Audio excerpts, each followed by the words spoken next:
get started here. Welcome.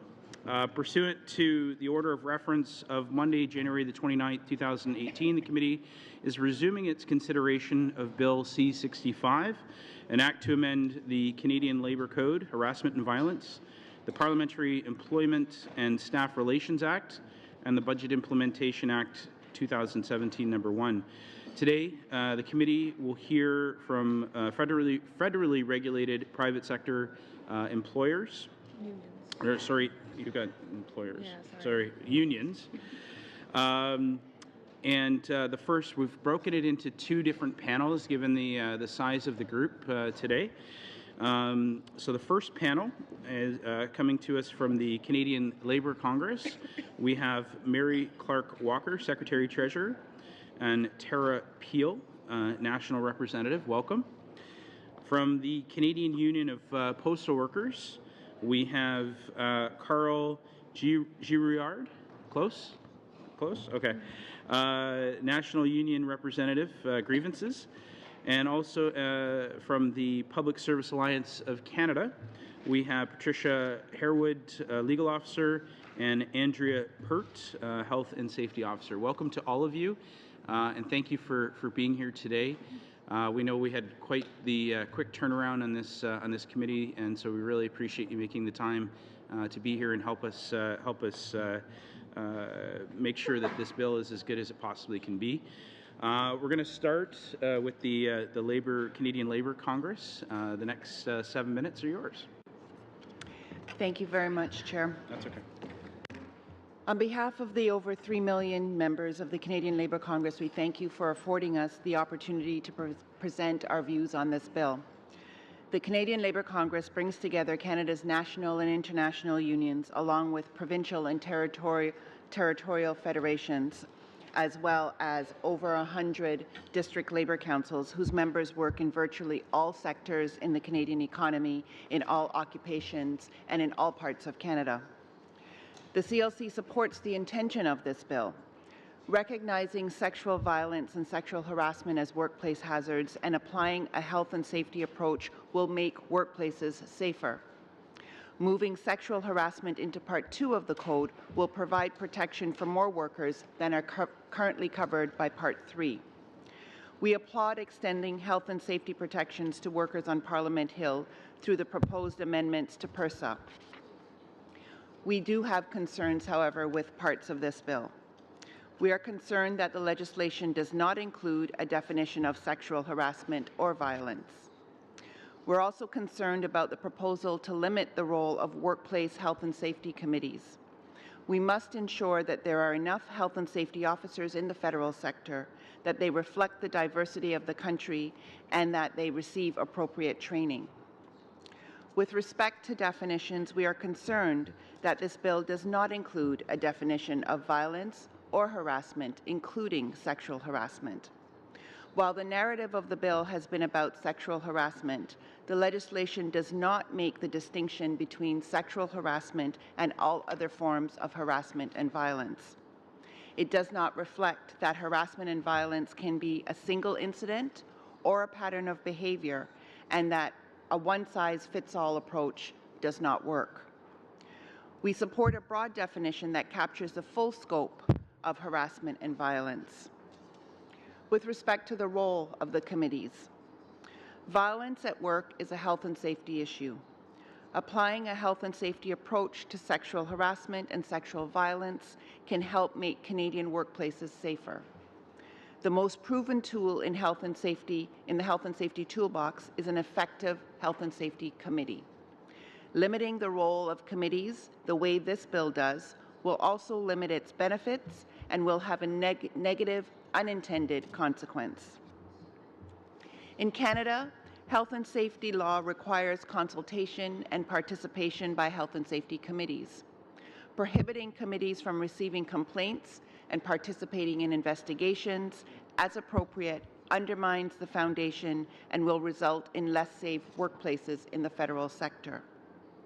Section 127 of the Code provides the process for resolving all health and safety complaints. After reporting an issue to a supervisor, first, The employee and the supervisor shall try to resolve the complaint between themselves. Then, the employee or the supervisor may refer an unresolved complaint to a chairperson of the committee to be investigated jointly. The word may is deliberate. A worker can choose not to refer their complaint to the committee. The proposed changes will leave workers with limited options if they feel that their complaint is not being addressed. If the only recourse is to file a complaint with a federal inspector, workers may feel pressure to be loyal, to avoid embarrassing their employer, or feel uncertain about engaging in this external compliance process. Allowing a worker the ability to refer an unresolved complaint to their workplace committee if they choose to is an important path for workers experiencing harassment or violence. Violence and harassment are not experienced in the same way by all workers. Other forms of discriminatory harassment intersect with gender-based and sexual harassment. They make some workers more vulnerable as well. Ensuring workers' confidence that their privacy will be protected is a very important factor to encourage reporting. We are recommending some amendments to build confidence in those privacy protections. Another barrier to reporting is the fear of reprisals. We know that people fear that reporting will be a career killer. The changes in this bill will put some workers at risk of discipline from their employer for talking to their health and safety committee. Removing the option for a worker to refer their complaint to their workplace committee will leave vulnerable workers without a trusted source of help. These concerns are amplified because the bill is silent on a reporting process when the accused is the employer. We know the intention is to address this through regulation, but it remains a gap.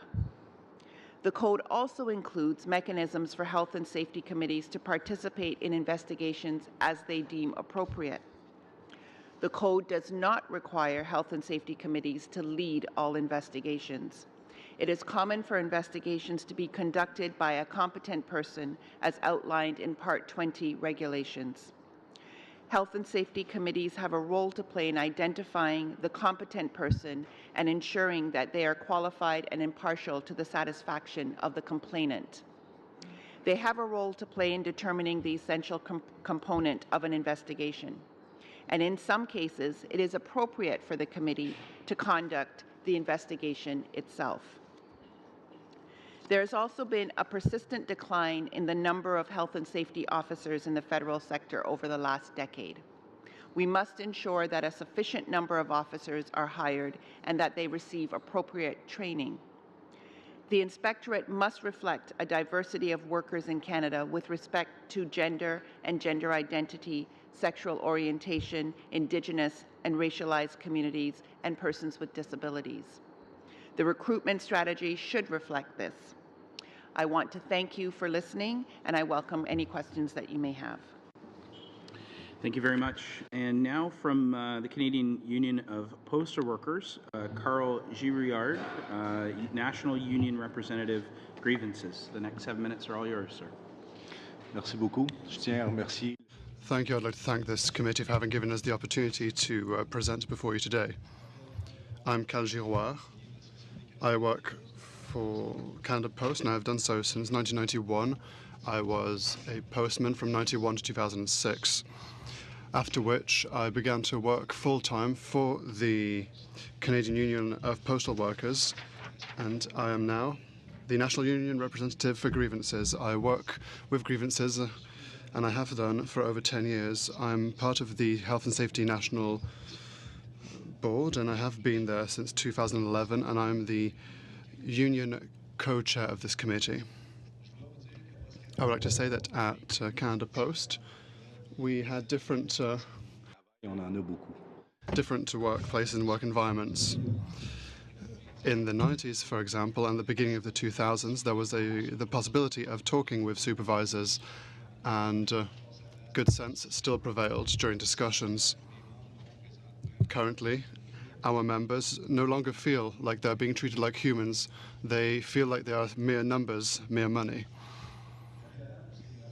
violence and harassment in Canada Post has different forms. Naturally, there is public violence from unhappy customers, for example. There's also violence between employees and harassment between employees. I would like to talk to you particularly about systemic harassment that is implemented by the system itself, that has been implemented by procedures in Canada Post. As an example, there's the issue of managing absences, but especially managing overtime. These are two principles that may seem laudable at first sight, but it's the way in which they are implemented that delegitimizes this actual process. We strongly believe that supervisors at Canada Post have a financial incentive in reducing costs, in cutting absenteeism and cutting overtime, and that is what forces them and incentivizes them to harassing our workers. And that is why a question was asked in Winnipeg to Mr. Trudeau. It's a real problem. Our collective agreement has provisions pursuant to which work is based on means, and so by definition, the average work is, or rather, standards should be based on an average. So half the people are better and half the people are worse. Regardless, people are expected to arrive at this standardized level. And this is a problem. The supervisor's overtime guide has tools, has matrices to help us identify whether the issue is not the employer's, is not from the employer. For example, there may be an issue with our postal runs. However, these tools and matrices are not always used. Canada Post does not take into account experiences and particular issues. They do not take into account extenuating circumstances. Members simply have to justify every single minute of what they actually request from their employer. When I say that evaluation is problematic, we need to understand one thing. When work is evaluated, the daily workload, a postal worker's daily workload, is seen based on the volume of what has happened over the past 12 months, after which there is an implementation process that lasts for 6 months. When new courses are used, there is already some time that has passed. In their communications, Canada Post has stated that the volume of packages in 2017 was 22% higher than last year. We understand that there is an increase, and so we understand why data is inadequate. Our analyses show that postal workers deliver 70% more packages than in 2011. Overtime is a goodwill gesture from our workers. Overtime is carried out so that they can finish their work, so they can serve Canadians well. It's not a question of trying to abuse the system. When there is an abuse of the system, people get fired. I can assure you. Our members should be thanked and should not be harassed in the workplace.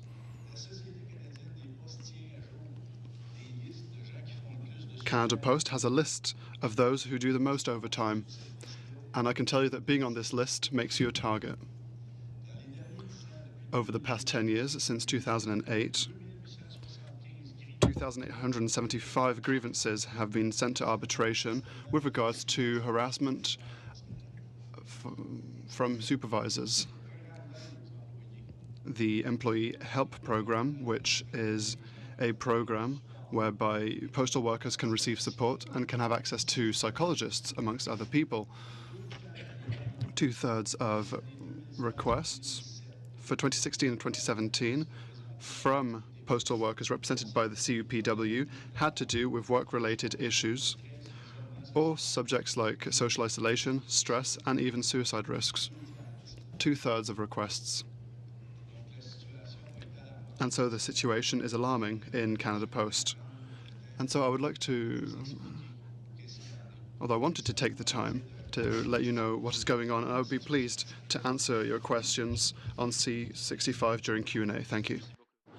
Now we have from the Public Service Alliance of Canada, Patricia Harewood, Legal Officer, and Andrea PERT Health and Safety Officer. The next 7 minutes are all yours. Thank you. The Public Service Alliance of Canada appreciates the opportunity to express our views and provide input into Bill C-65. PSAC recognizes that employees who are women, racially visible, and/or living with disabilities face harassment, discrimination, and violence more frequently. Women in particular are almost 4 times more likely to face workplace sexual harassment in Canada than men. The statistics are even more troubling for Indigenous, racialized, and disabled women. As a result, our recommendations to improve Bill C-65 have an intersectional and gender equity lens. We applaud the government's intention to improve harassment procedures, protect complainant confidentiality, and after 25 years, to finally extend basic health and safety protections to the staff of the House of Commons, Senate, Library, and Parliament as a whole. While much of this bill is positive, we have recommendations for amendments. First, the complainant must be provided with a copy of the competent person's report. Transparency is critical for complainants to have faith in the process. However, under the current process, following a Part 20 violence investigation by a competent person, the complainant does not receive a copy of the competent person's report. In fact, they don't receive anything. They must receive a copy of the competent person's report, including recommendations, in order to ensure transparency and procedural fairness. Our next 2 recommendations pertain to the regulatory aspect, but are crucially important. A role for human rights bodies must be included in the selection of a competent person to investigate harassment in the workplace. It is PSAC's experience that many competent persons lack the necessary human rights expertise required to properly investigate harassment on a prohibited ground, such as sexual harassment or racial harassment. However, other bodies, such as the Canadian Human Rights Commission, the Federal Public Sector Labour Relations and Employment Board, and certain Labour Board arbitrators already have significant expertise in dealing with human rights complaints and grievances, including sexual harassment and sexual violence.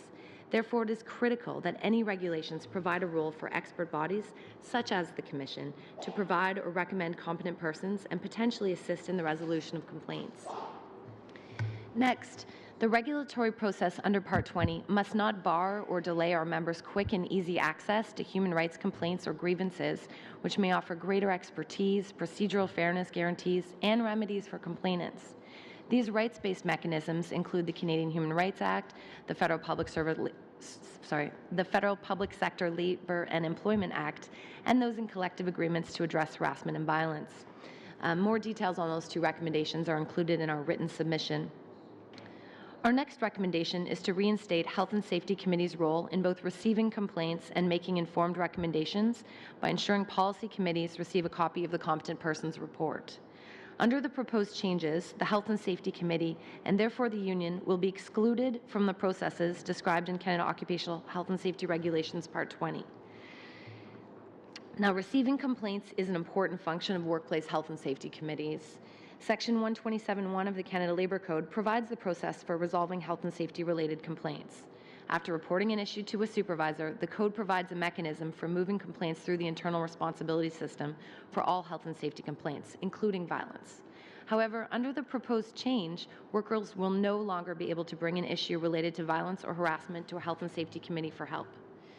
PSAC recommends that committee function on receiving complaints relating to an occurrence of harassment and violence be reinstated. We believe this section can be strengthened by establishing that the employee or the supervisor may refer an unresolved complaint to a chairperson of a workplace health and safety committee or to the health and safety representative to be investigated jointly where consent is provided by the complainant and privacy and human rights are respected. In addition to receiving complaints, committees are required to investigate hazards. Under existing law, workplace health and safety committees are required to investigate any hazard in the workplace that may lead to injury, including mental injury. However, under the proposed legislation, the jointly administered health and safety committees are explicitly blocked from participating in any activity relating to an occurrence of violence or harassment. We believe this to be a grave error. Instead, we believe that a health and safety representative shall, where appropriate and when requested by the complainant, participate in an investigation relating to an occurrence of harassment or violence in the workplace. Finally, committees make recommendations for improvement. Workplace health and safety policy committees are an important source of recommendations for improvement. In addition, committees participate in the selection of a competent person as well as participate in the establishment of essential elements of a competent person's report. At the very least, we recommend amending the bill to ensure the co-chairs of policy committees receive a copy of the competent person's report with the complainant's consent and provided that the privacy and human rights of the parties are respected. Our final recommendation is to hire and retain a sufficient number of health and safety officers and establish a substantive training system that includes training on privacy rights, human rights, sexual harassment, and domestic violence against women. Our submission documents the frankly massive decline in the number of health and safety officers since 2005. We also have major concerns regarding the minimal amount of training required for federal health and safety officers compared to provincial territorial requirements. As an example, the current training for federal health and safety officers is 1/10 of the training required in Ontario. As this bill commits to establish new specialized health and safety officers, it is crucial that the training program is substantive and robust, and that includes special training on equity, sexual harassment, and domestic violence against women. There must be a commitment not only to hiring a diverse group of special inspectors from equity groups, but also with expertise in investigating and analyzing harassment on the prohibited grounds of sex, race, disability, sexual orientation, religion, gender identity, etc. It's also important to hire some special inspectors who speak Indigenous languages. Any legislation aiming to improve workplace safety must take into account the specific ways that members of equity-seeking groups, such as racialized and Indigenous women, experience harassment and violence, and how their particular needs might be addressed in a complaint and reporting process. Thank you, and we'll be pleased to answer any questions you may have. Thank you very much, and thank you to all of you for staying on time. That was excellent. We're going to begin the questions with MP Harder. Thank you very much. I'm gonna start by coming back to Ms. Clark-Walker. You talked about how this piece of legislation might actually have somewhat of a chilling effect, I suppose, in the workplace in terms of reports coming forward or concerns coming forward due to the process that's been put in place by C65. Can you just comment on that further? Because that's the direct opposite of what this bill is intending to do, and so I think it's important for us to get to the bottom of that. Could you help us understand the concern that workers might have with regards to coming forward with their concerns? Yes, thank you. Workers trust their unions. They trust the people that they have elected or have been appointed on their behalf to look at health and safety issues. And so if that whole committee is taken out and the person that they trust is taken out of that equation, then who do they turn to? Particularly when the issue is maybe the employer or their supervisor. The whole point of it being a joint committee is so that either side has people there that they can trust and they feel comfortable speaking to about the issues that may arise. And so again, if you take that out, chances are, and we've heard from a number of people, that they won't complain and things will, the situation will fester, get worse, because they will feel intimidated to come forward and to say anything about what's happening in the workplace. So if the bill were to be changed, or if C65 were to be changed to allow a person to not have to go directly to their employer, but rather be able to seek out, let's say, the Health and Safety Committee, the union, would that change is that the change you're looking for, or is there a different change that you would be looking for? So first of all, it's a joint committee, so we just want the role of the joint committee as it is now to remain. Okay. To take them out of the process, we think will be hazardous, more hazardous to the complainant. Okay. But do you see that this legislation will in fact strengthen the workplace, or would you say that perhaps unions are actually best positioned to handle it? I think joint committees are best situated to handle it. It is not a union versus employer situation. We have joint committees in place right now. It needs to be both. And we need to have both there to be able to do it. Okay, thank you. I'm going to come over to Ms. Peart. Yes, thank you. So, you made similar comments in terms of the union and not wanting to be excluded from the process by having to go directly to the employer. Now, and the fact that that could have a chilling effect in terms of the reports that come forward. Is there anything that you would add to that?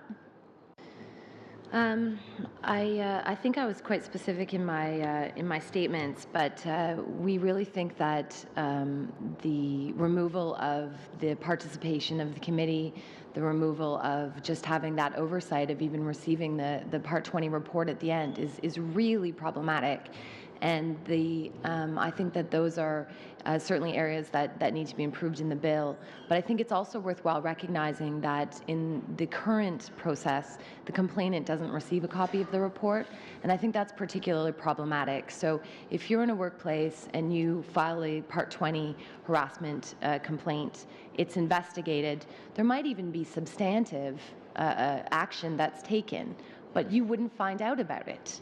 So then you might very well say to your friends and colleagues, whatever you do, don't file a complaint, because they don't do anything. And that might not have been the case. So I think that transparency is really important. Okay. And I think that's another area where the bill really could improve. One of the existing flaws is ensuring that there is that transparency and that the complainant receives a copy of the report, just so they have that resolution. And then you're again removing some of the barriers that already exist towards coming forward. Okay, thank you. Ms. Walker, I'm going to come back to you. And that is, another comment that you made was with regards to the definition of harassment and the definition of violence. And the fact that this piece of legislation actually doesn't define those. It's been promised that it'll be defined within regulations. But you seem to be saying that we should be defining it within the legislation itself. Can you comment on that further and perhaps provide what you would consider a broad definition for violence and for harassment?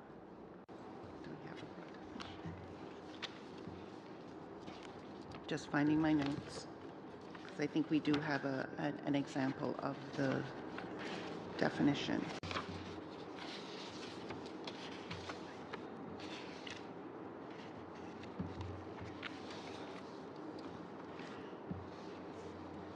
Sorry.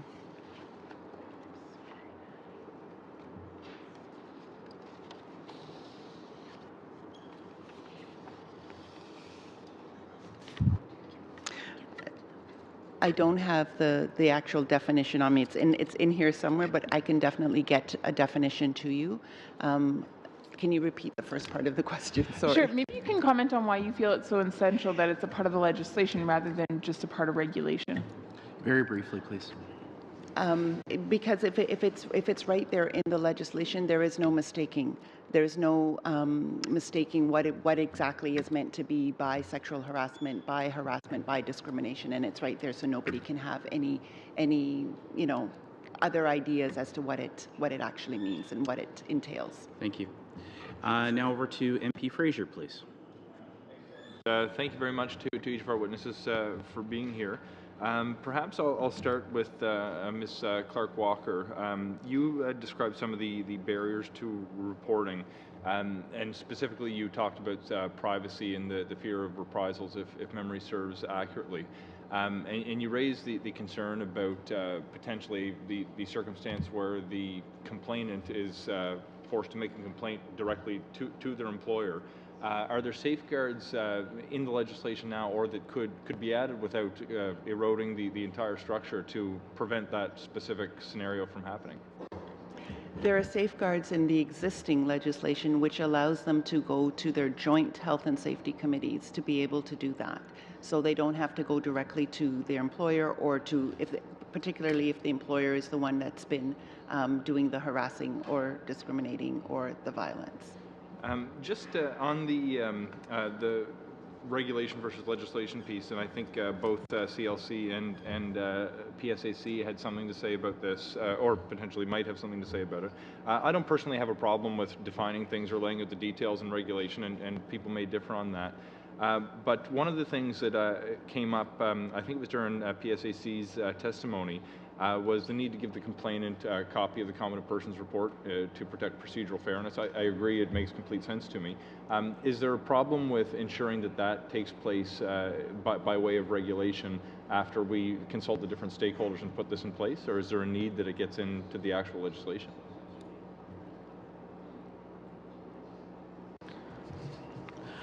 I guess the harm in putting it in the regulation and not in the actual legislation is that the regulation can more rapidly change. It makes it more vulnerable to change, whereas if it's embedded in the legislation, it gives a greater protection to the complainant and her right to actually receive a copy of the report.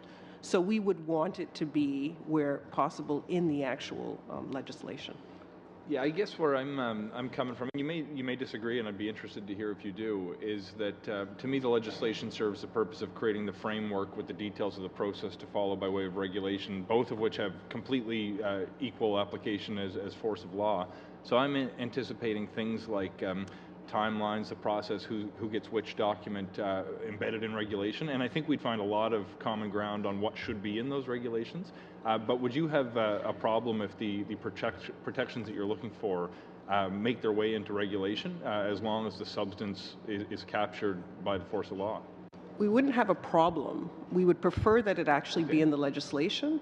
It's very clearly indicated that in passing this legislation, the government is attempting to provide greater protections regarding issues of sexual violence and sexual harassment. Part of that is empowering the complainant. Part of that is empowering, for example, women who face a serial harasser in the workplace from actually getting an investigation done and finding out what the recommendations are in that in that report. So that's why I think it would be better if it were placed in the legislation, but we're not opposed to it obviously being in the regulations. It needs to be somewhere. Yeah, okay, I'm with you.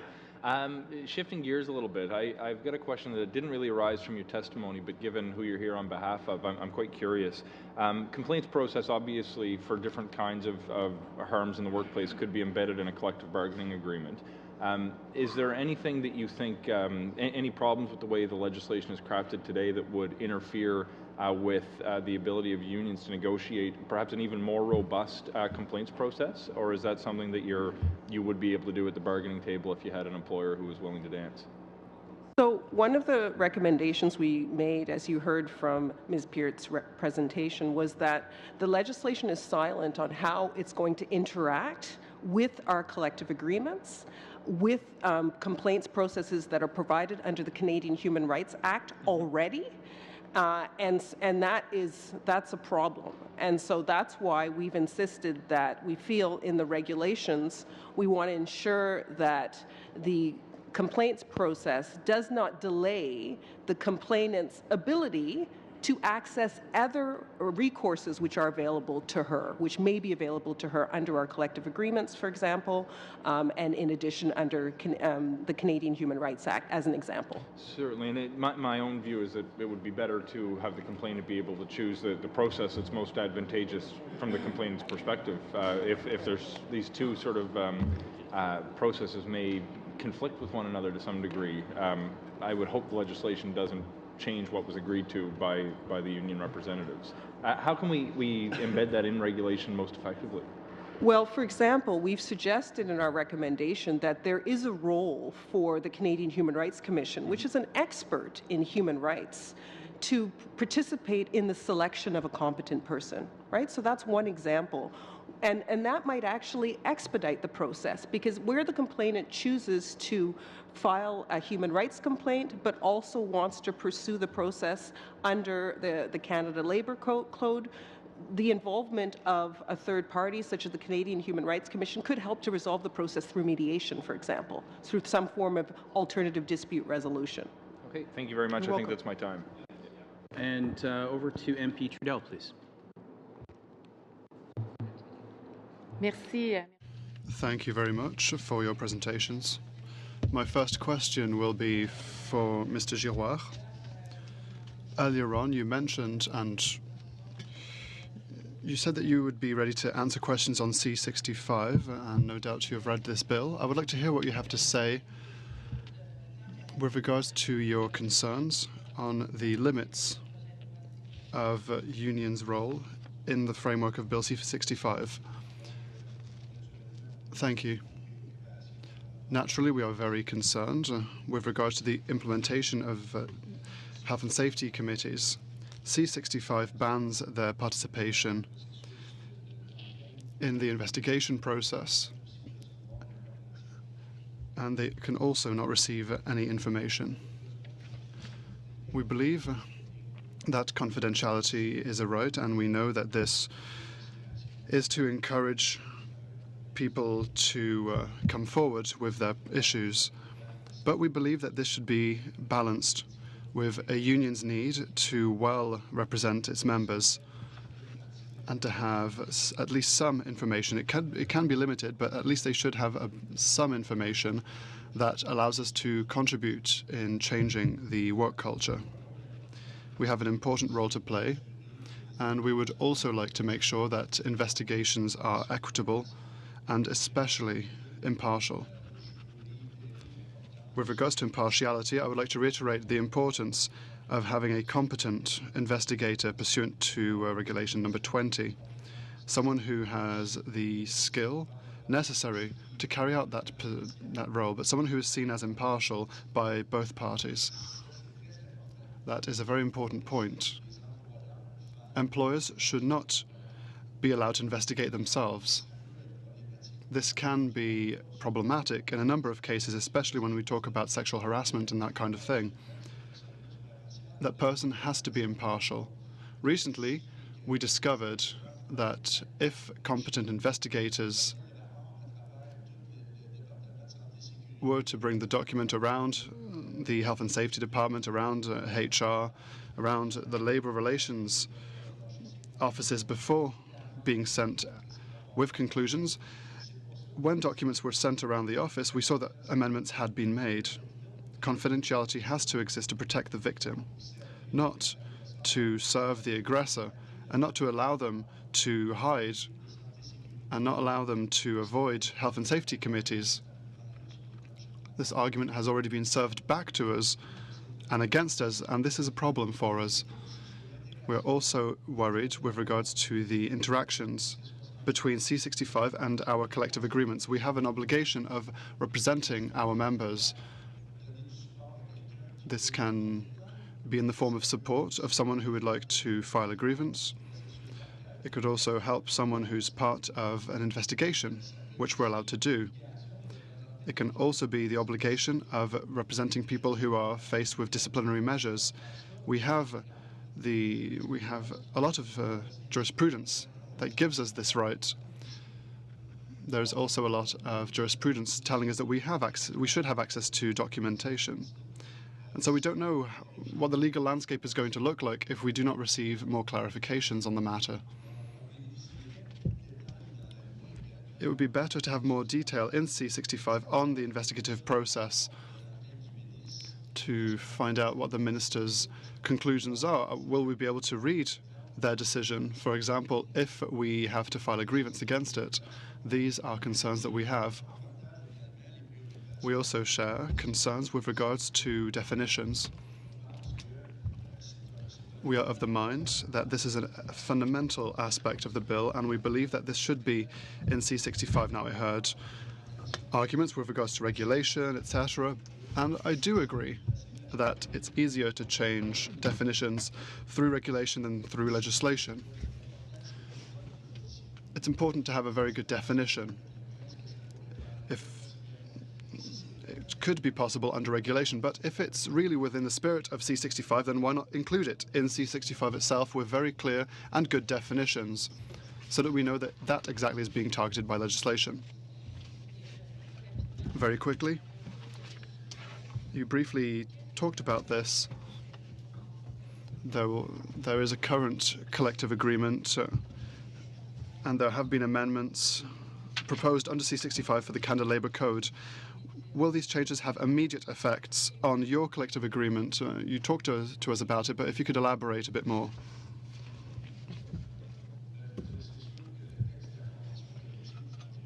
The collective agreement's wording won't change with the adoption of C65, but its implementation may become problematic on the work floor when our union officers may have problems, because then the employer will be able to turn around and say, well, you no longer have access to such and such information. And so there will be far less power.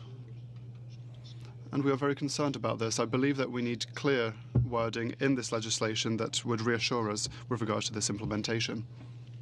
MP DeBruzen, please. Thank you to all of you. You've had really great specific suggestions, which is helpful for us as far as we're looking at it. I wanted to pick up on Ms. Walker. When you were talking, you referred to privacy protections and said you had some suggestions as to how to build those in. I wasn't sure if you'd had an opportunity to actually list those privacy suggestions. And if you could also let me know, would you prefer to see those in the legislation or in the regulation as to how that would operate? So, one of the suggestions that we had spoken about, certainly if the complainant wishes not to have their unresolved complaint referred to the committee, that is an option, and they can take that to another resolution process. And I think that my colleague from PSAC sort of hinted at this, but at the end of the investigation process, making sure that the co-chairs receive a complete report of the investigation, and then the worker and the employer co-chairs would go through that report and decide which, if any, information should be redacted before it's shared with the other members of the committee, the other people responsible for implementing those changes. And that would be a way to narrow the number of people that receive that information, while still making sure that there's enough information to really get at the systemic changes that need to be made in a workplace, so that you don't lose that piece of it. So I think we recognize that only the people who need to see the information should receive that information, and only as much as they need to see. But I think excluding the committees from seeing anything other than specific recommendations, just like in school we're told to show our work, how we got to those recommendations and who was spoken to. All of that information will be important, and so limiting that to the co-chairs, again, I think gets to that privacy question without excluding the benefit of having both a worker and employer person sort of reviewing those recommendations. Okay, thank you. Ms. Parrott and Ms. Walker, both of you talked about the need for whatever the process it is to take into account intersectionality, to take into account diversity. And Ms. Parrott had specific recommendations about using a Human Rights Commission as one of the means of selecting competent people who would be reflective of those types of concerns. I was wondering if you had any other suggestions. I'm actually also on the Heritage Committee, which considered systemic discrimination and systemic racism. And so it's one of those issues that when you mentioned it, flagged for me. Are there recommendations that you have beyond the Human Rights Commission piece? What do you think about the resources that might have to be changed if suddenly the Human Rights Commission is handling that piece? And as well, is this something that we should be putting in regulations? Is it something that we do as a policy or process as opposed to necessarily embedding within the legislation?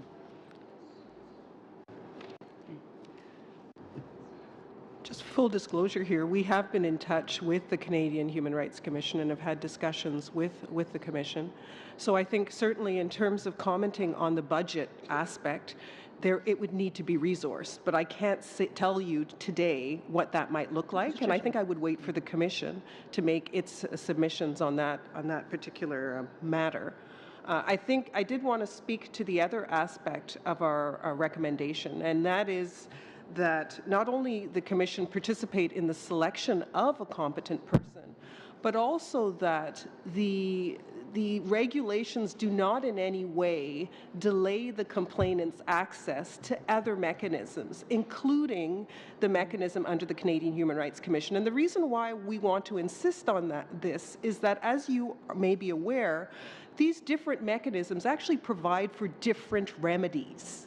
So when we talk about systemic sexual harassment, when we talk about systemic racial discrimination, there are very strong systemic remedies that are already available under the legislation, the Canadian Human Rights Act, for example, that are not available under the Canada Labour Code and under Part 20 of the regulations. So we do want to insist on that component as well. So just to add, I would wholeheartedly agree. In terms of resources, there will be required training, extra training around human rights issues for folks who are part of these joint committees. But as Patricia has already said, the Canadian Human Rights Commission already has people trained already to deal with the various intersectionalities and issues that would come up with respect to harassment and violence. Wonderful. Thank you. Ms. Walker, I have very little time left, but when I was looking up some information, I saw that you are on the International Labour Organization, which is also going to be looking at harassment in the workplace. Do you have any insights for us from what's happening internationally on this issue? Well, it is very much at the forefront internationally. We will be discussing it in June. We are in the process of trying to get an ILO convention on gender-based violence. And that's as much as I can tell you right now. The first discussion happens in June. We've participated in experts meeting.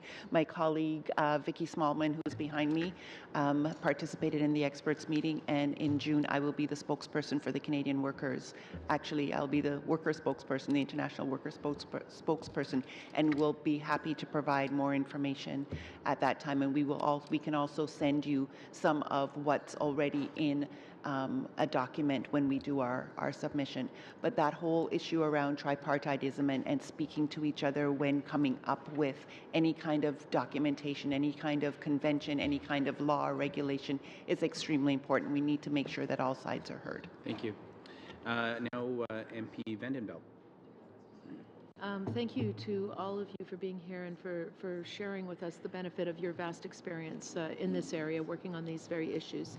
I think that some of the things that you've come up with, certainly on the complainant getting a copy of the report and things like that, certainly either through regulation or legislation, and I think we all agree that those are the sorts of things that have to be there in law. I'd like to go to Ms. Walker, delve a little bit into what you were suggesting in terms of the joint committees, because what I'm understanding from what you said is that you would like to maintain what is currently in existence. Is that correct? Yes, Okay. that is correct.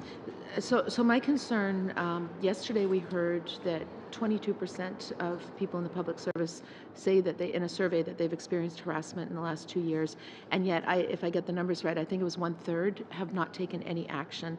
And I think we all are very concerned about the people that don't come forward. When we look at the people who are experiencing harassment, many of them say that they don't want to come forward to anybody that's within proximity of their workplace. Friends of the boss, people who might be working in the same department, people they're going to have to interact with. And we heard yesterday about a tip line that is actually causing more people to come forward because it's more anonymous. It may be even in another part of the country that the complaint is registered, and then the process is given there.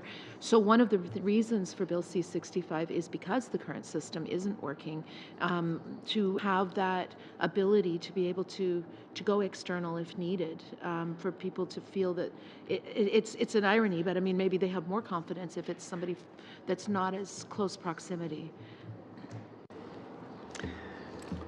Well, my understanding is that this bill doesn't necessarily change a lot of the things. The only thing it changes is that they don't have the ability to go to the joint committee that has been appointed or elected to deal with those particular situations. You very well may be correct in terms of people would prefer to speak to somebody at arm's length. However, that arm's length person can still be part of a joint health and safety committee, right? And I don't think that this will change. The way that the bill is written now will change the people coming forward, the numbers of people coming forward. People are afraid to come forward when it deals with situations that are hurtful, whether it's discrimination, whether it's harassment. They're afraid. They're afraid of reprisals. And so until we do something that shows them that they can be, first of all, the people that are around them can be trusted, that we really have their best interest at heart, it's going to continue. And I think that if we continue along this particular line with no joint committee, it will get even worse. There'll be less people coming forward because they will not see anyone there that there is trust in. The other piece of it is that maybe we also need to do a lot more training around human rights issues for the joint committees, and that was mentioned in my colleague's intervention as well. And I think that will go a long way to ensuring that more people come forward, because the very best of us at times, even though we know the legislation, even though we know the laws, when we are traumatized in that way, we tend to stay back. So if we're going to put forward a bill, we need to make sure that the bill is extremely strong and it looks at all sides of the issue. So my understanding of the bill is that the competent third person, there's very little that says who that person needs to be, except that they have to be agreed upon by both parties. So is there anything that would preclude the competent third person to be somebody from the public health, the joint committee, or somebody like that? Is there anything that, because I mean, it could be, for instance, if there's a non-unionized environment, they could have an external law firm, they could have an expert, but is there anything that would prevent it? So my understanding of the bill is that in legislation, every time it says participate in an investigation, it is the code would be amended to say, unless it is related to a complaint of harassment or violence. And so that is not to say that committees are always, or even in most cases, the right person to lead the investigation, and that's not required now under the code. The competent person is, in many cases, having that be an impartial, qualified third party who understands the legislation is an important piece of that. But the committee, when you talk about participate, that's a broad term. And so making sure that they have the ability to help look at the criteria for who that competent person should be and what skills they need to have. What are the essential components of a competent person's investigation? We have all heard of terrible investigations that we get to the end of the process and that investigator has not spoken to the right people, not asked the right questions, and so having the committee's input at that stage in terms of participation will be important, so that we don't end up at the end of the process whereby the committee has had no input into that, and they're given these very limited sort of workplace recommendations to review without being able to sort of impact the process. So unless I'm misreading the bill, that by specifically excluding committees, by saying shall not participate, it doesn't allow us the nuance that you need, I think, to be able to say, in this case, the committee doesn't have the expertise, doesn't have the right skills, isn't the right body to be leading the investigation. But that's currently allowed, right? So I would say that the challenge is by completely excluding the committees, it doesn't allow you that nuance as you get into down the road. Yeah. Thank you very much. And now for 6 minutes, MP Genius, please. Well, thank you, Mr. Chair. Thank you to the witnesses. This has been really interesting testimony for me. Certainly, we all know that this bill is motivated by good intentions, but I'm struck by some of the criticisms of the current structure of it. And maybe just to put a fine point on it, I'd be curious to hear from either Ms. Walker or Ms. Peel, if the bill were to proceed through committee in its present form without amendment, do you think we would be better off supporting it or opposing it at third reading?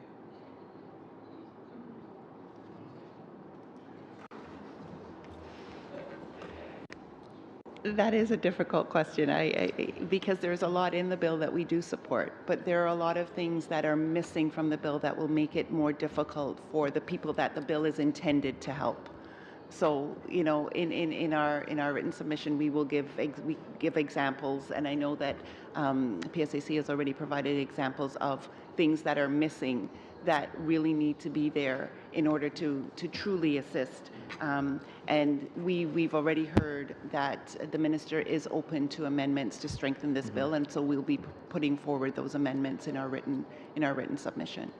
So I guess in a certain sense, based on what you just said, it's kind of an omnibus dealing with the issues around harassment. So there's some things that move in a positive direction from your perspective, some things that move in a negative direction, and so it makes it difficult to assess on balance, given that you're talking about distinct different issues and different elements. Is that a fair synopsis of?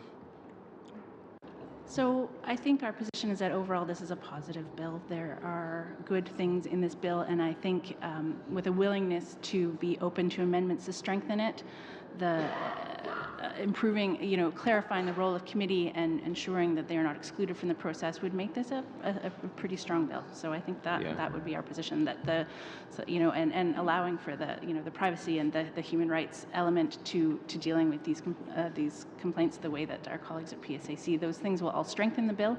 And so I think on balance, the positives of treating these workplace hazards as workplace hazards and trying to bring the strength of a health and safety approach, there's definite benefits to that.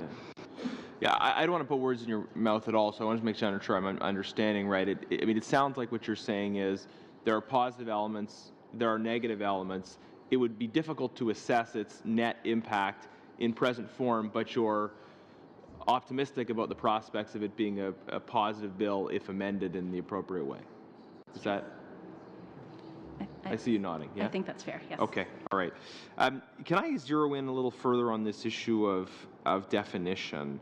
And I know, Ms. Walker, you said you may be coming back to the committee with a clear definition. It's interesting to me that we don't have a clear definition. That seems pretty fundamental, that as we address harassment and violence in the workplace, we know exactly what we mean by those things. Does anybody else on the panel want to give some color to what the definition of this should be specifically?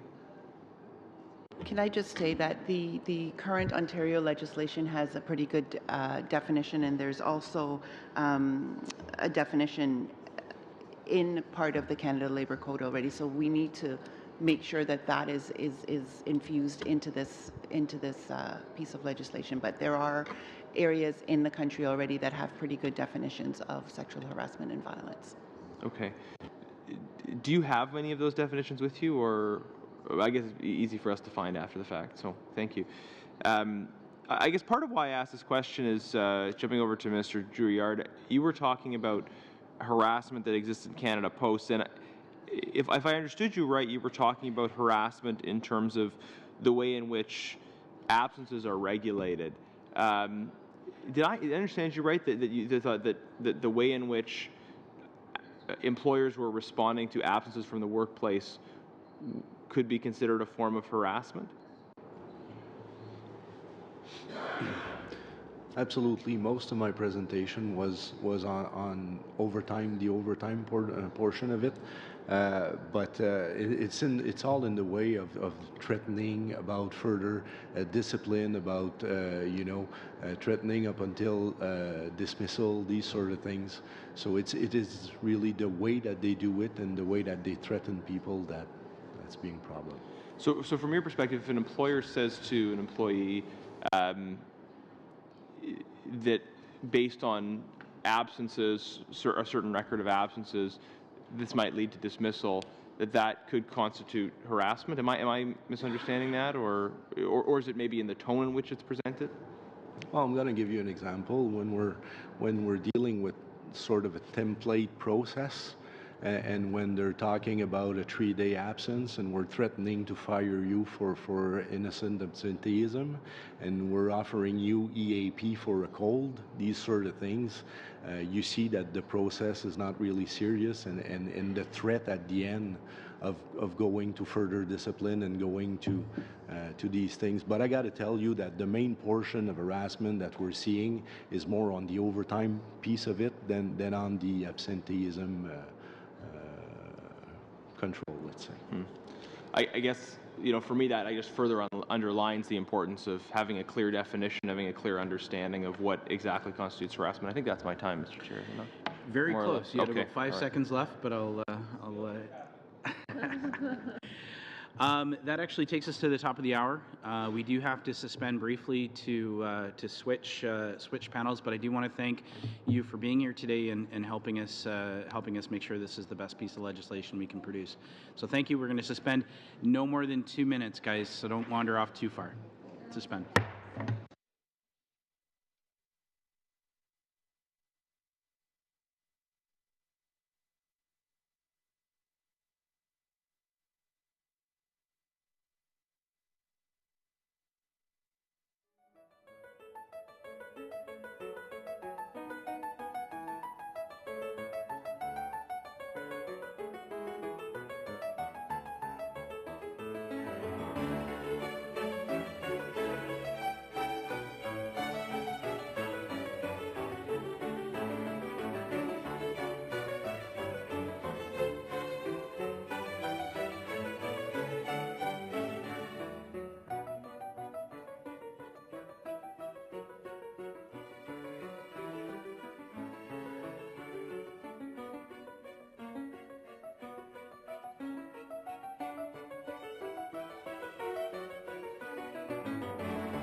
Okay, we have a limited time, so I'm going to come back from being suspended here.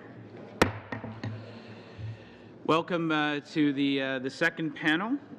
Joining us here today, we have from the Airline Division of the Canadian Union of Public Employees, CUPE, Mary Helen Major, Secretary Treasurer, and Troy Winter, Senior Officer, Health and Safety, Canadian Union of Public Employees. Welcome. And also from Teamsters Canada, Cody Woodcock, President, Youth Committee, and Phil Benson, Lobbyist, Youth Committee. Welcome to all of you. We are going to get going right away with your opening remarks, and we're going to start with, is it Mary Helen or Troy that will speak? Mary Helen, the next 7 minutes are yours. Thank you. Le syndicat canadien de la fonction. The Canadian Union of Public Employees welcomes this opportunity to comment on Bill C-65 and present our recommendations to this committee for consideration. CUPE is Canada's largest union, representing 650,000 members across Canada. We have federally regulated workers in communications, energy, and transportation, such as airlines, light rail, and ports. I represent the airline division of CUPE with over 12,000 unionized flight attendants. The environment of CUPE members exposes them to numerous work-related hazards, most of which are well regulated. However, in spite of the demands of their work environment to which we strive to handle, workers should never be exposed to violence in the workplace, whether in the form of verbal threats, harassment, physical violence, sexual aggression, and violence. The close working environment, the occupational power hierarchy, and the spectrum of violence creates a complex, multidimensional issue which will require close attention to ensure a process is developed that will respect principles of justice, human rights, equality, and privacy in the application of our health and safety laws. CUPE strongly supports the government's renewed effort on violence prevention, especially the often overlooked sexually related violence, and we'd like to echo the positive aspects of this bill, as I've expressed our colleague. However, as hinted earlier, different types of violence will require a different solution, and while aspects of Bill C-65 provide positive steps towards facilitating safe and accountable workplaces and the prevention of violence, CUPE strongly believes that some of the proposed changes will have the opposite effect in the workplace. Limiting the role of health and safety committees will, in the view of CUPE, lead to a chilling effect on reporting and increase the opportunity for all workplace violence, including systemic harassment, sexual violence, and assaults, to remain unaddressed. Case in point, sexual harassment and assaults on women within the airline industry is a common experience for our members.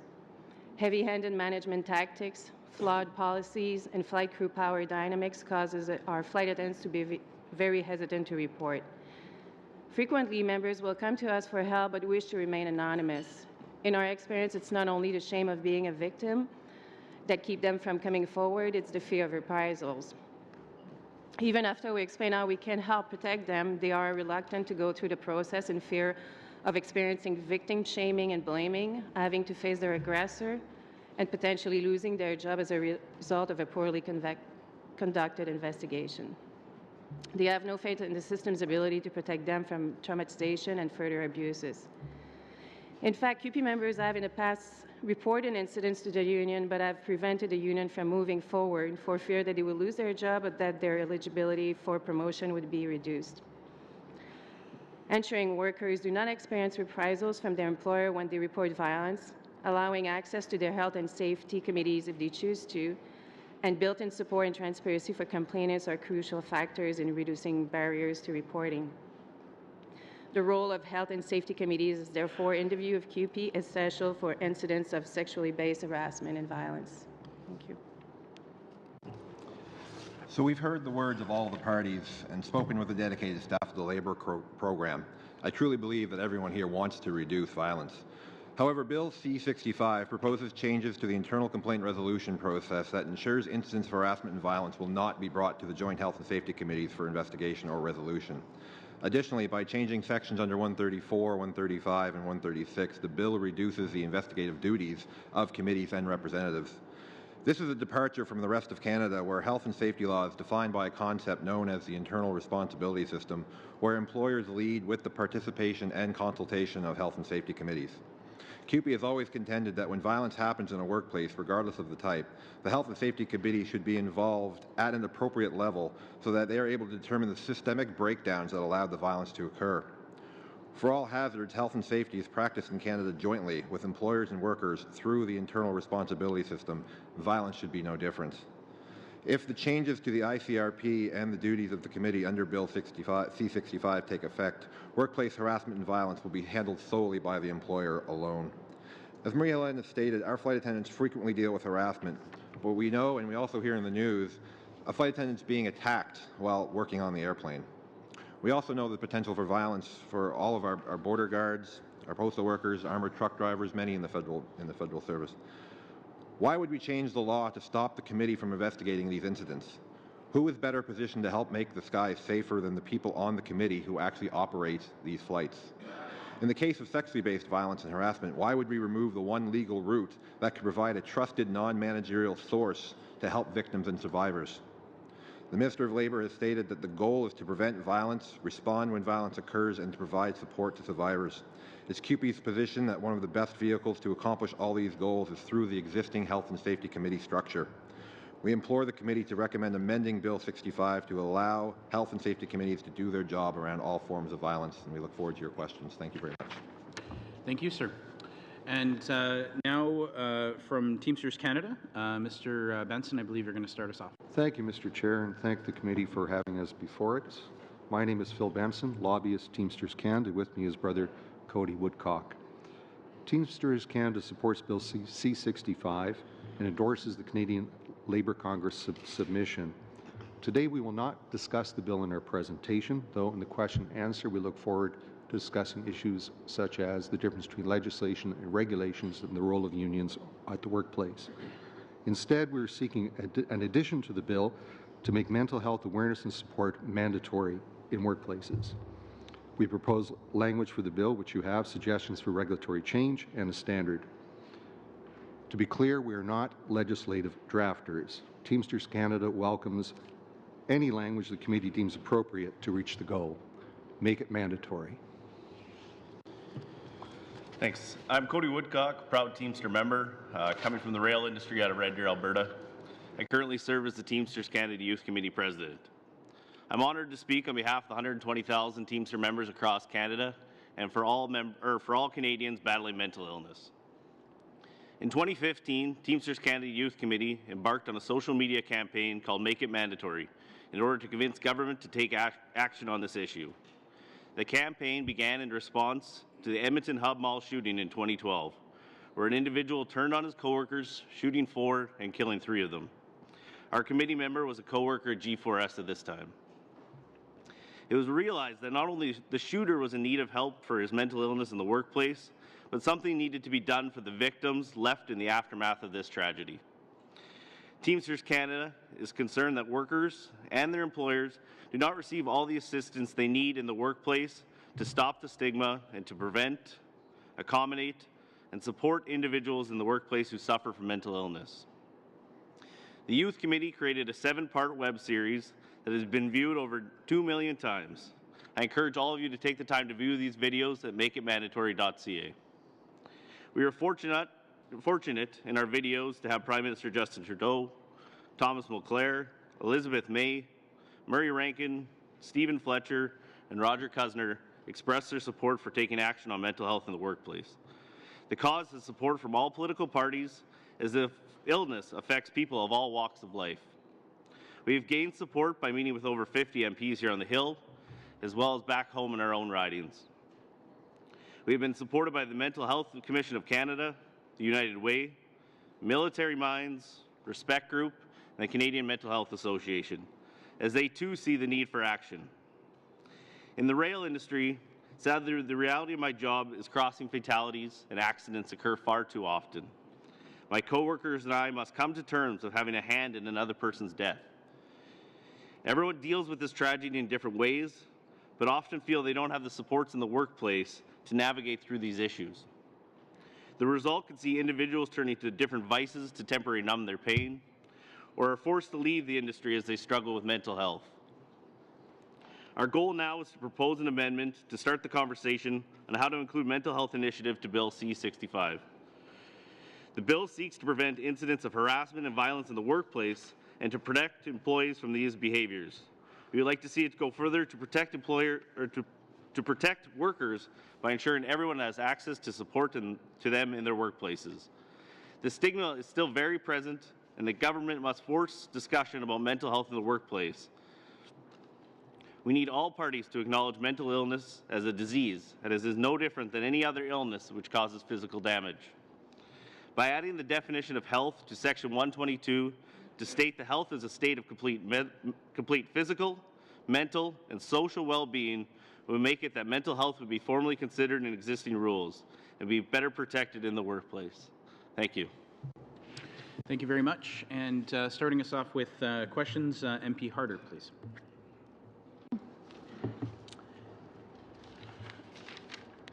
Sorry, I'm going to start with Ms. Major and Mr. Winters. First off, thank you so much for everyone who's taken the time to be here.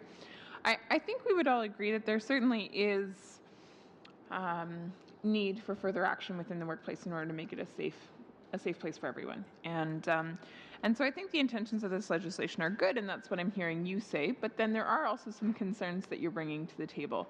And so I want to tap into those a little bit. So one of the things that I heard you talk about was, basically removing the ability of an employee to go to their health and safety committee with a concern. Can you talk a little bit about the repercussions that would have on the workplace and reporting numbers going forward? Sure. So under 127.1, the internal complaint resolution process, the process is always start with your employer. You always bring a concern to your employer. It's what happens after that we're really the most concerned about. If we don't feel that if the person who has made the complaint doesn't feel as though they've gotten any justification or satisfaction with their complaint, the next step for all other health and safety hazards is to take that complaint to the Health and Safety Committee. The way that the law has been changed expressly forbids and stops that from happening in a way that you don't generally see in legislation. It specifically says, thou shalt not take complaints of violence or harassment to the Health and Safety Committee. And we think that is, by its very nature and definition, it limits the number of people who could provide support to a survivor of violence. I'm sure it wasn't the intention of the bill, but it is as I said earlier, an unintended consequence of that action. So I'll leave it there. I think you're right. I think that is an unintended consequence. Now, let's say that we're not able to remedy that unintended consequence through amendments. I know we're certainly planning to bring some amendments forward. My hope is that, the Liberals themselves will see the necessity of making some amendments to this piece of legislation. But let's say for all intents and purposes that doesn't actually happen. The fact that this is forbidden in the legislation the way that it exists right now, is that enough for us to vote against this piece of legislation? So they asked that question before, and we were discussing it. Like, for our members, for the flight attendant, for the CUPE members, I would say yes, but there are such other crucial aspects of this bill. Bringing the right of having the protections of the Canada Labour Code to the members of the staff of Parliament Hill is an oversight that absolutely must be corrected, and I can't sit here and tell them that I think they shouldn't have that right, and therefore you should vote against this legislation. To the point of my members, that one change, the change of 127, I would say yes, but I cannot sit here and condemn people to not be covered by basic health and safety laws that they should have been covered since day one. Sure, thank you. I do appreciate that. Now, I want to talk a little bit about the definition as well, because this has come up too, in the fact that it's not defined. Violence is not defined. Harassment is not defined. Can you comment on that as to whether or not should there be a definition within the legislation, or is it okay just to make that a part of the regulations? If it should be defined, do you have ideas in terms of what that should look like? So I'm a little more agnostic than my colleagues. Regulations, Act, doesn't matter as much to me. It's the process that matters to me. We used to have a regulatory development process that was tripartite, where labor and business and government would sit in a room and literally hash out what the appropriate words should be in our regulations. This is how Part 20 came to be. It was a multi-year project. It probably took longer than it needed to, but we ended up with an excellent regulation. That's gone now. Under the previous government, that went away. The processes, and I guess they're trying to streamline them or whatever. So, under the current process, I would have to say probably it's better to bring it into the Act itself. As for what the definition should be, I was watching the minister speak to the panel the other day, and she had some very, I think, wise words, which is we have to be broad in our definitions. 10 years ago, 15 years ago, we wouldn't have considered cyberbullying. I thought that was an excellent point she raised. Sometimes the simplest definitions are the best, so we define harassment as any vexatious behavior that an average person ought to have known is wrong. That's a fairly basic definition, but maybe it's simple enough. But we do have, that's just off the top of my head. Unfortunately, I didn't bring my definition book with me, but we do have some specific definitions that will be going into our full submission. Okay. So the last thing I want to talk about here is a competent person.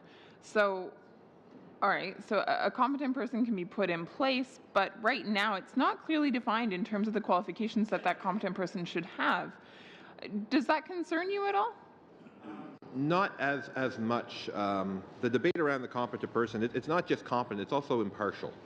And, for some forms of violence, it could be that there's two members of the committee actually make up a competent team. So when one of our flight attendants gets assaulted on an airplane, we may not actually have to go external. It doesn't actually have to be external. Two members of the Health and Safety Committee could bring enough skills to form that competent person team, and with two people, an employer and an employee, doing the investigation, then that could be sufficient enough to meet the competent and impartial level. I guess what I'm asking is... time, sorry. Oh, okay. Sorry. MP Fortier, please. Merci. Alors, moi, je vais m'adresser... Thank you very much. My question will be asked in French, if you would like to use our interpretation services.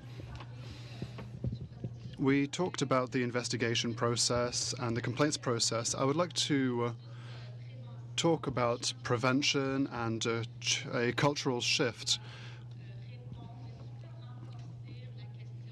Will this bill strengthen prevention with measures in Bill C-65? Do you have any suggestions to make with regards to prevention? Ms. Major, perhaps? It'll be very useful for prevention. As we said, there are many positive points. It's a welcome bill, and we support what's in it.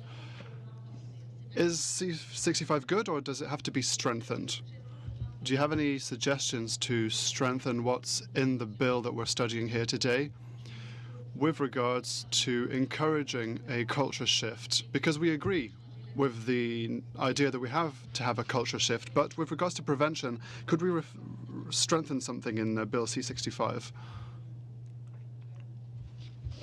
Plus technique. Merci. Merci. So,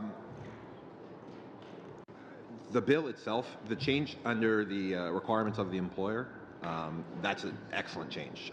Identifying harassment alongside of violence in the duties of the employer is an excellent change.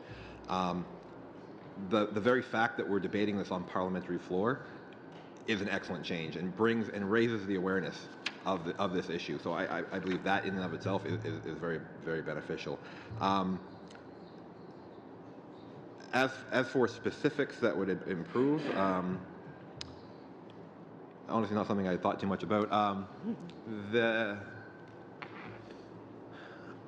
I think, again, just getting the bill back to where we currently are with the Health and Safety Committee. So again, the Canada Labour Code is about prevention. That's the first line of the code, is to prevent injuries and diseases related to the occupations they work in. So anything that increases to engage the committees and allowing the committees the the ability to work with their stakeholders, whether it's unionized or not, to get the word out. Like if there is violence, then let's have a talk about that.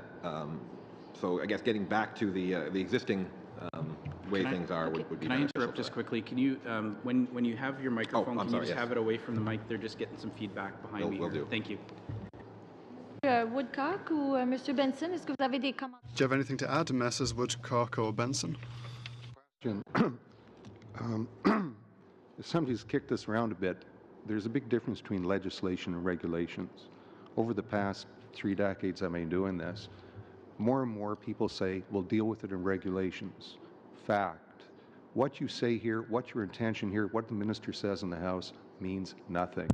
It has to be contained in the 4 corners of the Act. That's why we want a definition of mental health, why the other unions talk about definitions. If it is not there in the regulatory process, it will not exist. Talking about the regulatory process, leaving it to them, there's several issues with that. First of all, we have the consultations, Gazette 1, Gazette 2. We also have bureaucratic agendas. We have a great deal of people who can influence it. And your legislation isn't bound by the one-in, one-out rule. The one-in, one-out rule basically says if you want to bring something in, you got to take something out. For an example, you can have protective clothes, but we're taking your gloves. By the way, that's not quite a real one, but the gloves part is. So I think if you want prevention on the job site, if you want to be preventive, I'd urge you to put the definitions in the Act so that they will be dealt with. Otherwise, I'm very sad to say it will not appear in regulation. Intentions are not worth a pitcher of warm spit in regulatory world. OK. Merci beaucoup. Est-ce qu'il y a autre chose que vous voyez? Thank you very much. On top of your presentations, do you have anything else to add on the Joint Committee's role? Could we do something else to strengthen this bill? Something that we could study as a committee? Le travail. The Joint Committee is what is of the utmost importance to us. Our working environment is very complex. We have hotels, transportation, airplanes. It's especially our younger members who are more vulnerable in such a context.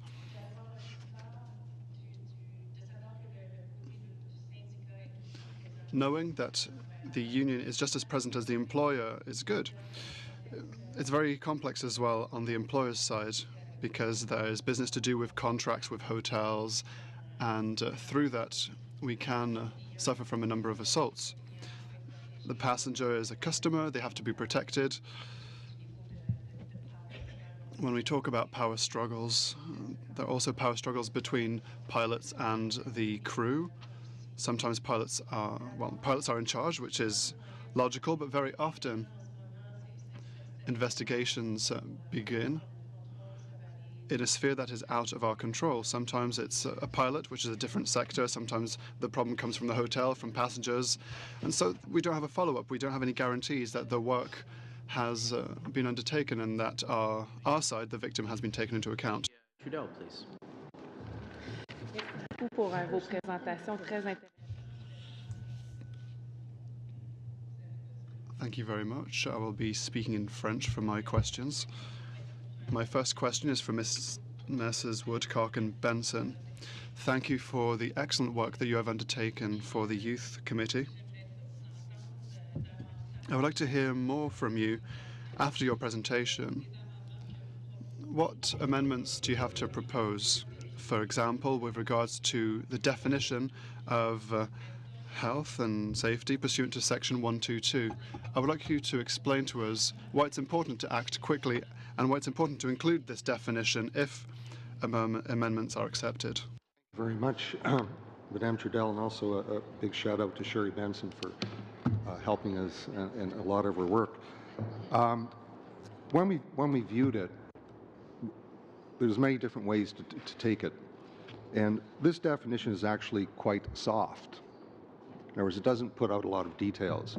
That's left for regulations and standards.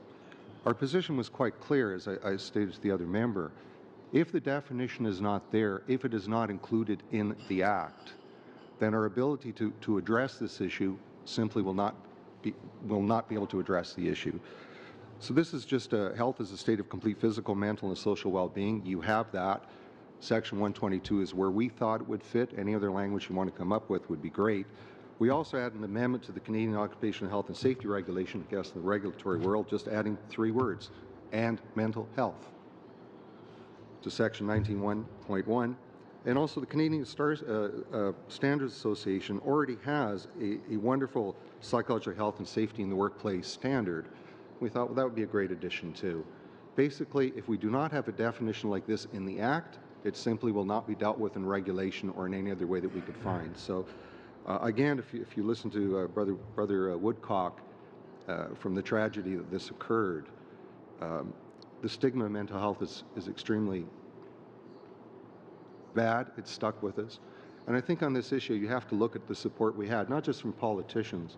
People who spoke on there were people like Brian Burke, who lost a son. Sheldon Kennedy, who was a victim of abuse. We had a 7-part series, has leaders in the community, leaders across the country, not just in politics and out, and gaining the support of all of those politicians and also all of those organizations says clearly that this is something that people want to see done. If we don't have this in the Act, it simply will not occur. So we urge your support, and for somebody to bring an amendment or a similar amendment, we'll welcome anything that make it mandatory. When we're talking about health, when victims or survivors are victims of harassment in the workplace, people are often harmed psychologically and mentally, and so I understand why you want to see such amendments so that we can work in this direction. Thank you for your explanation. I'd like to talk to you, Ms. Major and Mr. Winters. Apologies for my pronunciation. Since I became a parliamentarian, often have I taken airplanes, and I would like to note the excellent work from your crew members. A number of times I've had to call upon them, and we are very lucky to have them. We have excellent services available to us.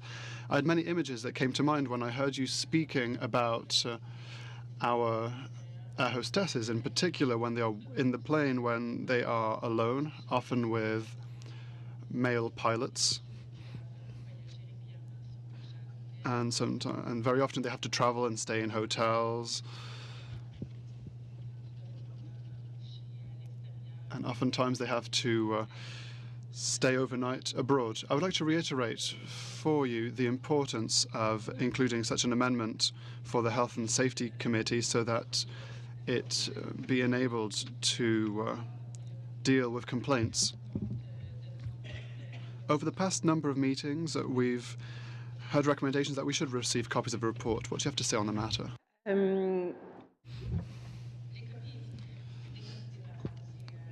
Copies of the report.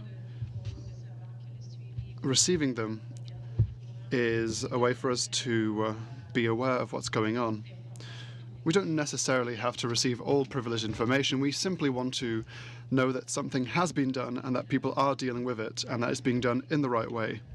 It reassures everyone involved. Once again, the Joint Committee comes into play. I'm speaking for Air Canada here because there are many different companies, different silos. There's the client, there's Air Canada's business image that needs to be protected. There are different sectors that work in very different ways. It's easier to find resolutions when it's between colleagues, and it's more complex in other cases. And so it's always good to know that there's someone there who works in our best interest and who works with the company. On the union side, we can work for the member, we can protect them, but if we're not aware of what's actually going on, we can't reassure them. Without receiving all privileged information, our representative will, without giving us too much information, say everything's fine, everything's moving along nicely. And that is what's important. Knowing that reports are published allows us to also be reassured that, yes, information is available and things are moving forward. Thank you. MP Fraser for 6 minutes, please. Thank you very much, and I'd like to thank Mr. Woodcock and Benson for your advocacy for mental health in the workplace.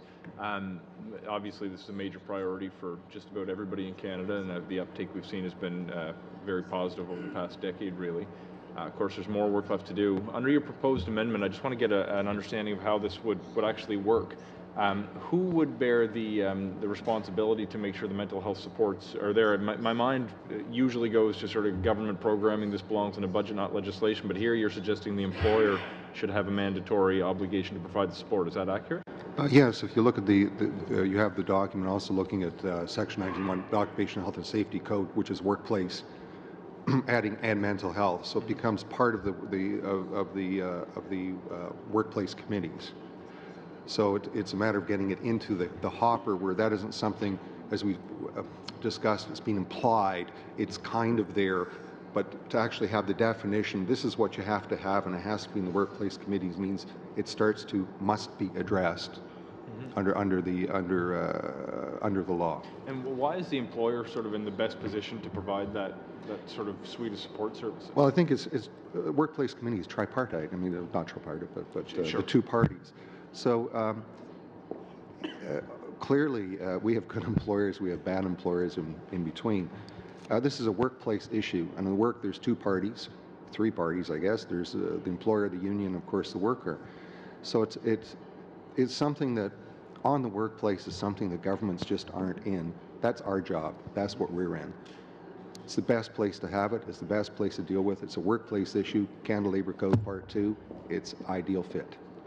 If I can just shift the focus to Mr. Winters and Ms. Major. One of the items that we've sort of been dancing around, but it doesn't speak specifically to a provision in the legislation that I can't let go of, is if you don't have faith in the process that's going to deal with complaints when you have them, it's going to make it awfully difficult to do your job effectively. Can you perhaps comment on the need to have actual faith in the complaints process for your members to actually have comfort and go to work and be as productive as they can be?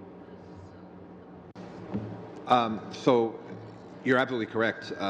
Having, with one particular airline where I have one very active health and safety person, she's been just fantastic. She's been around forever. People know if they go to her, they will get an answer or result. The process will be started. So in that particular workplace,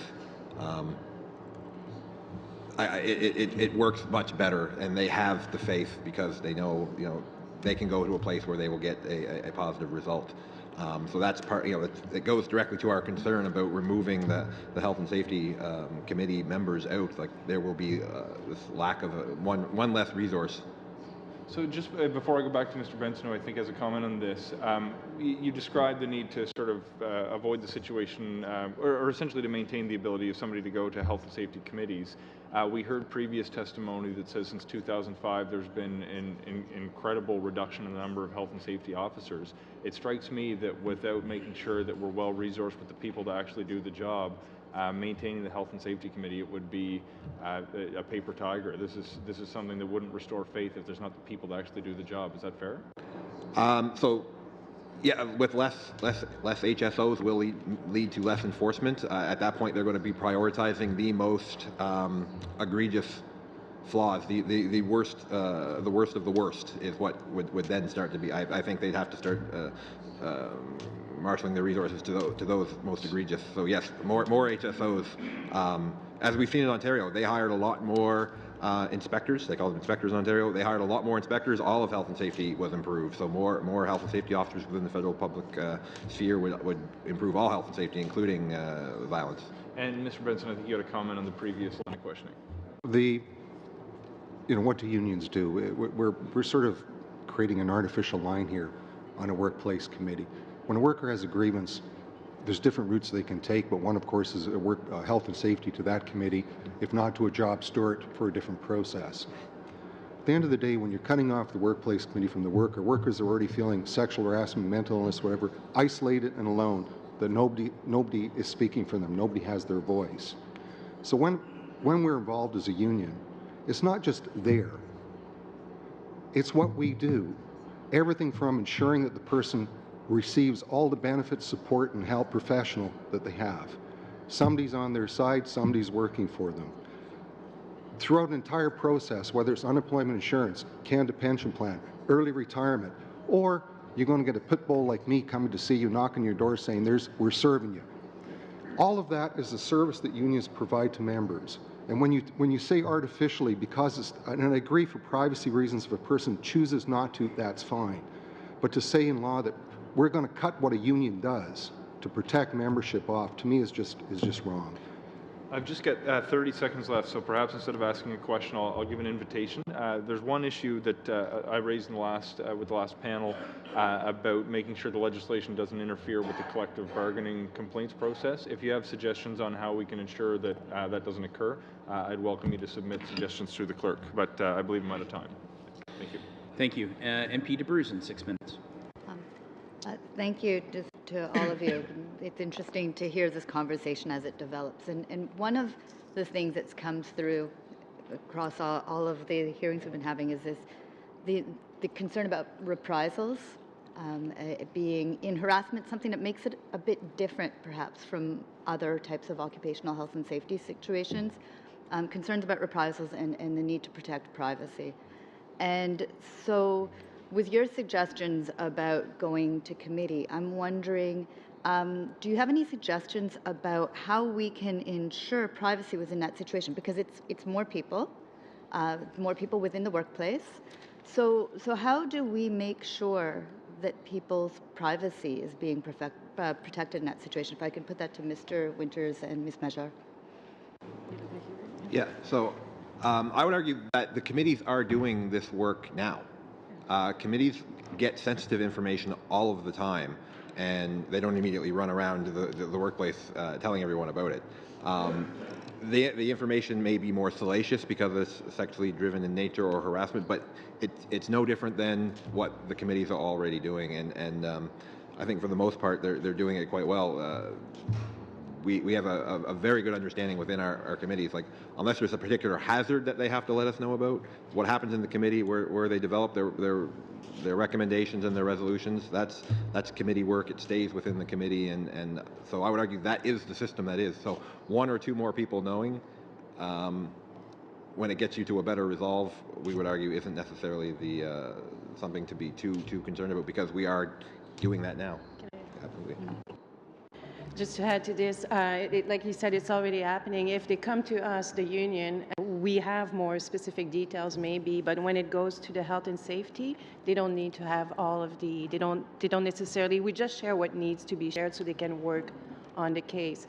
So if the employee doesn't want her or his name, it's not revealed. If we don't need, it's just more of a general what happened and what needs to be fixed and what needs to be worked on. So we don't necessarily share the details if the employee or the employer doesn't want to. So it's more of a what happened. All right. And Perez, it was actually when you were speaking earlier, you had raised the question about, you said sometimes when it's between employees, it's easier. You'd refer to that. But then one of the things that it kind of twigged to me when you were mentioning that is, in that situation, the union is representing potentially both the aggressor and the complainant. Does that pose any complications when you're going to committee? How do you make sure that the privacy issues are properly being protected and the fear of reprisals and the like?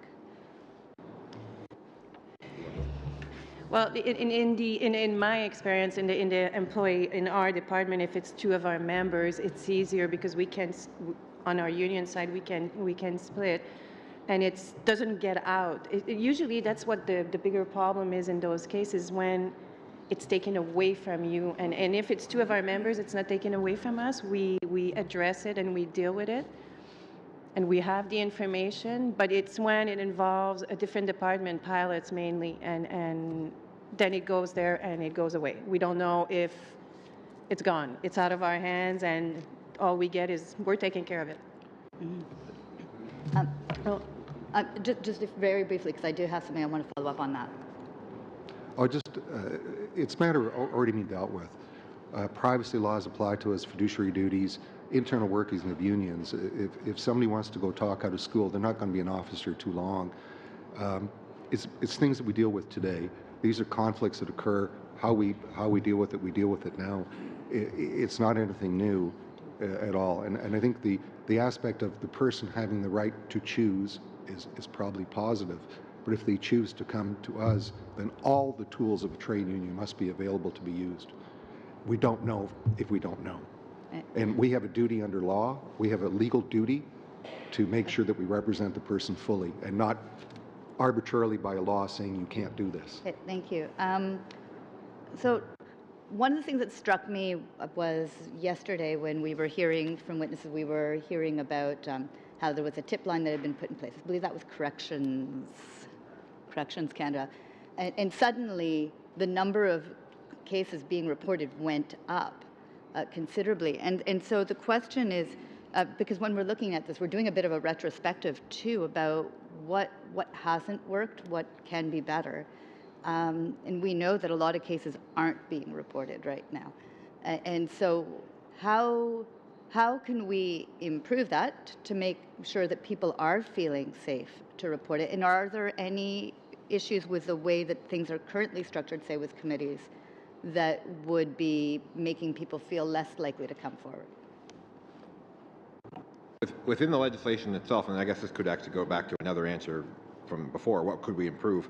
Under 126 of the bill, of the Act, we all have a duty to report hazards in the workplace, but these reports aren't often treated through the internal complaint resolution process. So if somebody comes to me, a member comes to me and says, we're having this, well, there was this one hotel where all of this one company flew to quite a bit, and it was this one hotel that was causing the problems, and we got 5 or 6 reports coming from this one hotel. We didn't make them individually file. We went to the company and say, look, we have 5 reports in hand. We got to do something about this. We got to get out of this hotel. This is a problem place. So changing the law so that somebody else can come make a report to the person who has been assaulted or had been harassed, who has been the victim. Doesn't have to be the person who come forward, but someone within the union view or another worker can bring that complaint forward. I think would be tremendously helpful. Thank you. And make sure it gets captured under the ICRP. Thank you very much. Now for 6 minutes, MP Kmitch. Thank you, Mr. Chair. Very pleased to be joining you at committee today. Thank you. Maybe I'm just going to start with Mr. Benson and the Teamsters. I did meet with the youth group, so you should be very proud of the work that they do. They presented very professionally. It was very, very good. You mentioned a couple of things about having the definitions in the law and how important it was, because none of the conversations we have here, nothing that we say in the debates in the House of Commons will be material to when someone there, a lawyer, is interpreting what the law actually says. But the definitions are being, at least one of them, to my understanding of the bill, is being removed out of the labor code. So can you explain how important it is to have definitions written directly into the law, what the benefits are to doing so, and then maybe just your thoughts on if they're not put into this law through an amendment in the future, to the value of the bill going forward without the definitions expressly written out. I'll make a side note on it. The Quebec HR Association has a psychological harassment definition that they use. I always make this statement to you trust accountants with your money. Why wouldn't you trust your HR, OHS, occupational health and safety, to qualified personnel in an employer-employee environment where you have people on both sides who are qualified to do the job, who understand what the law says, understand what the regulation says, and they have a code of conduct that they personally have to adhere to. So I'd just like to hear your thoughts on it. And thank you for mentioning that you met with, did you meet with? No, just thank you. We're immensely proud of them, and I will tell you that the committee is, a lot of people in the committee are moving up in the Teamster ranks, and I'm sure in a few years they will be well serving our Teamster members, great leaders. So thank you for taking the time of meeting them. When you draft legislation, this is more and more, people talk about our intention, we'll fix it in regulation. If it is not within the 4 corners of the Act, it doesn't exist. And the regulatory process itself is influenced by all sorts of stuff, as I talked about earlier. The reason you need definitions, if you want to deal with anything that you want to deal with, you have to not leave it to that catch-all clause that says the minister can do whatever he or she wishes. It's just that catch-all clause that catches it. It doesn't catch it. Because if it's not in the Act, the minister can't really do it. From my experience in other bills, gosh, transport and all sorts of them, where clearly the intention of Parliament was X, Y, and Z, I kind of thought that's what the legislation said, but proven wrong in regulatory world. Clearly that's not what the regulators thought. It certainly wasn't what some of the people came to the table. It is critical, if you intend to do something, you actually have it in the law. Do not say it will be fixed in regulations. Do not say I will deal with it in regulations. For an example, one of the amendments we're talking about, or suggestions and regulations, just to add 3 words, and mental health, to the Occupational Health and Safety of the Workplace Committee's work. You can't add it if it's not in the Act. And I'll say here, this is the last chance we're going to have to fix this Act, because do this, because opening up an Act like Part 2 of the Code doesn't happen every day. Other than the private member's bill, which will probably never see the light of day, this is the last chance you have to fix it. Not just the mental health issue, but all issues. As to the question about whether or not you should not agree with the bill or not, I think that's a choice you have to make as an individual. I agree that with other people that there's a lot of really good stuff in the bill. There's in general, we support in principle. We'd rather see it make it better. And so I'd urge you to bring amendments to the bill, my friends on any side. Make sure the bill says specifically not what you, if you intend to do it, make sure it says it. And I'd urge that, and I haven't done it for so long on the other side. You'll be very much surprised to what you thought you put on a piece of paper because you intended doesn't end up in regulation. Mr. Winters, you had mentioned, because this segues very nicely, sections, I think it was 134, 135, 136, and my colleague kind of went through asking you the question, in principle, we agree with the contents of the bill, but there are some mechanics inside it that will potentially harm some of your members in the conduct of harassment investigations in the workplace that you have right now. But on one hand, you see good things in the bill, but there are some bad things for your members. But can you describe to me what will happen if the bill passes in its current form? What would a harassment investigation look like in your workplace with these rules in place, no amendments whatsoever? Well, it's always hard to predict the future, but at that point, it's going to be completely up to the employers to do the investigation, completely removed from any oversight of the Health and Safety Committee. So what will happen? Well, for those who want to follow the law and want to provide a healthy and safe workplace, status quo, we'll have healthy and safe workplaces. For those who wish to not do that, we are going to have significant problems. We are going to have people who are able to shift harassers around an organization. They can protect, they can hide, they can keep this behavior under wraps. And all of the cases that are coming out on the television now from down in LA, this is what happened. They just keep hiding it, keep covering it up, and it's the most vulnerable workers, those who have no voice whatsoever, won't be able to do anything about it, because we won't be getting the reports, the committee won't be getting the reports, no one will know what's even happening unless the survivor comes out and chooses a different path. Maybe everything would have to go to grievance. Maybe we'd have to arbitrate everything and spend hundreds and hundreds of thousands of dollars in courts fighting arbitrations over these matters that should be easily dealt with under, well, not easily, but dealt with under health and safety committees. Thank you. That's time. MP Morrissey, please. Thank you, Chair. I want to begin with a statement, and the statement is, why are we here today? We're here today because whatever was in place has fundamentally failed too many people. We heard compelling evidence given by individuals of how the system failed in the best of organizations. So that's why our government is here today. Our government felt strongly that status quo was no longer acceptable. We introduced a piece of legislation to bring the issue of harassment, sexual harassment, physical harassment, to an open forum, to discuss it, debate it, and to bring in legislation that will put a process in place that will begin to reduce, because we heard some alarming numbers. And still, I believe, it was 20-some% of the public service is gone.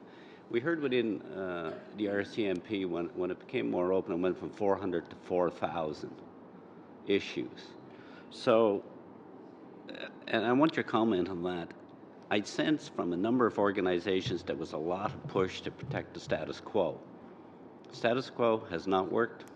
I, as a member of this committee, will not support status quo. I support this piece of legislation. We are here to hear testimony on how we can improve it, but I fully support our government's approach and the minister's approach on moving on this legislation. So I would simply ask your comment on that, or to comment briefly, because there's been some, well, should we support the legislation, not support the legislation? Well, I'm very proud to be supporting the legislation. Can we make some improvements? I suspect we can, but at least we arrived at this date today. Thank you. To be clear, Minister Hadju and the government deserves full credit for bringing this piece of legislation forward. We're suggesting some changes, I think, on the bill side to deal with realities of the workplace and stuff that we do to make it better. That's all.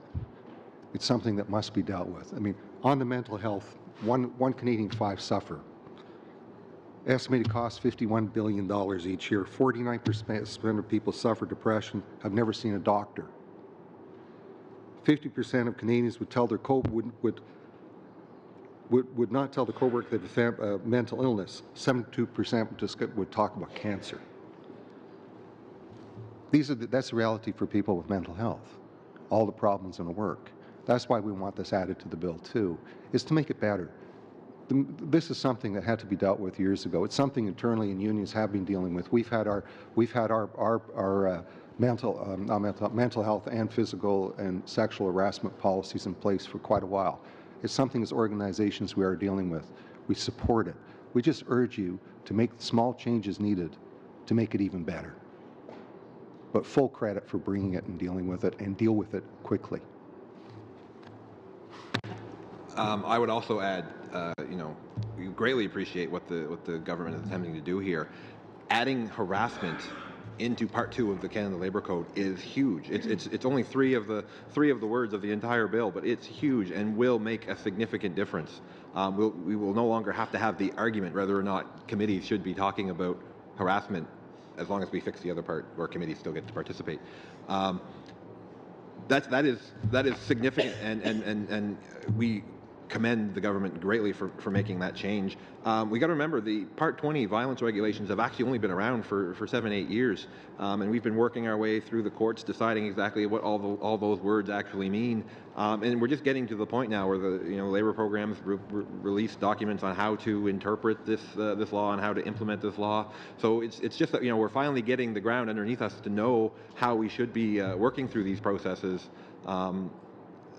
And then taking away the committees would be a terrible setback to that whole understanding. So it's not that things are perfect; they are certainly not, and there are certainly more people reporting. But I would ask, excellent work on getting harassment into the code, but let us keep working under the Part 20 regulations that we're just now starting to fully understand their complexities.